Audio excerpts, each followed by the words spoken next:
E você tem quantos artigos para ler? 544.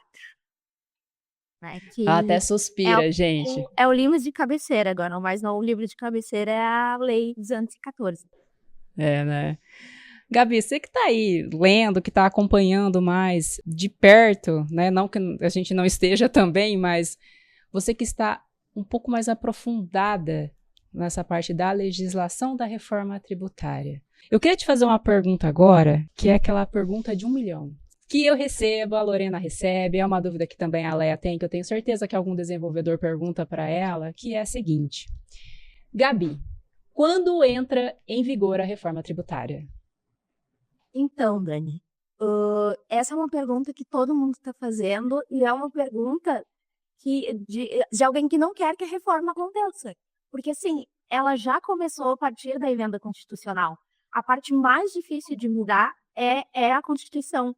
E lá em 2023, a gente teve a publicação, a aprovação da emenda constitucional 132. Então, agora nós temos a aprovação da lei complementar. A reforma já começou. Ela inicia a sua transição, claro, a partir de janeiro de 2026. Mas, como a gente já falou aqui, as mudanças no layout da nota fiscal já iniciam a partir de setembro de 25.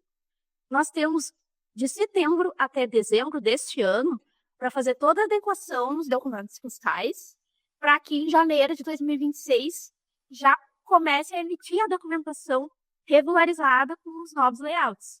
Né? Então, assim, para a software house, nós temos um tempo muito curto de adequação. E isso está causando um pavor em todos, porque a complexidade, a quantidade de mudanças, imagina tudo que vocês falaram até aqui, é muita mudança para fazer. Não é um campo que tu coloca no layout, são vários campos novos. Validar esses campos, validar as regras, eventos, que era algo que a gente não estava acostumado, né? Acaba a CFLP, que era o que a gente aprendeu até hoje, a gente que trabalha na área fiscal, a gente se guiava pela CFLP, agora a gente não tem mais a CFLP para se guiar. A gente vai ter que se guiar pelos eventos. E a empresa de tecnologia vai ter que desenvolver todas essas novas regras dentro dos documentos, né? Então, tem muitas mudanças dentro dos RPs que o Software House fornecem, tem muitas mudanças dentro do layout.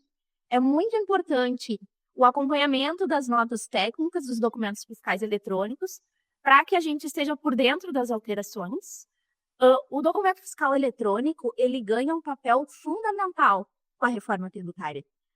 Ele sempre foi importante, mas com a reforma, ele se torna mais importante porque, a partir dela, ele é o papel central do cálculo do tributo a recolher.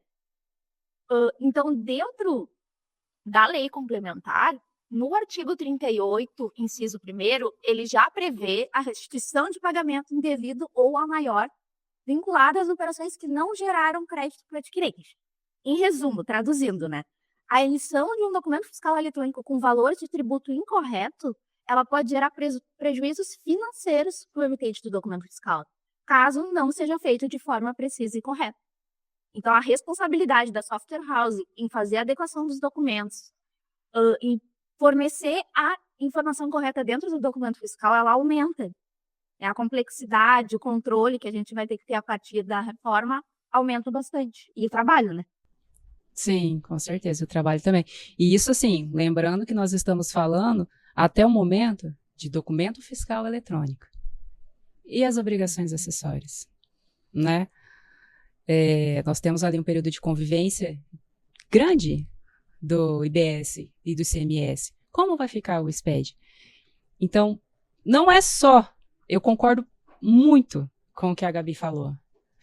A reforma, ela entrou em vigor a partir da emenda constitucional, lá em dezembro de 2023, né? Uhum. Lá em 23. E o tempo está passando. E nós entramos numa fase agora que o tempo vai ficar cada vez mais curto. Não é só porque, ano que vem, janeiro, já é 2026. Não é só por isso. É porque fora isso que nós estamos falando aqui em cada episódio, que a gente puxa o tema da reforma tributária no Fisco for Dev, ainda faltam publicações de ajustes que precisarão ser feitas, que a Software House ainda precisa separar um tempinho ali, né, Leia, no seu desenvolvimento, vai ter que ter braço, porque vai ter que ser feito. Como? Nós ainda não sabemos. O que vai vir de novo? Não sei. Quais são os campos?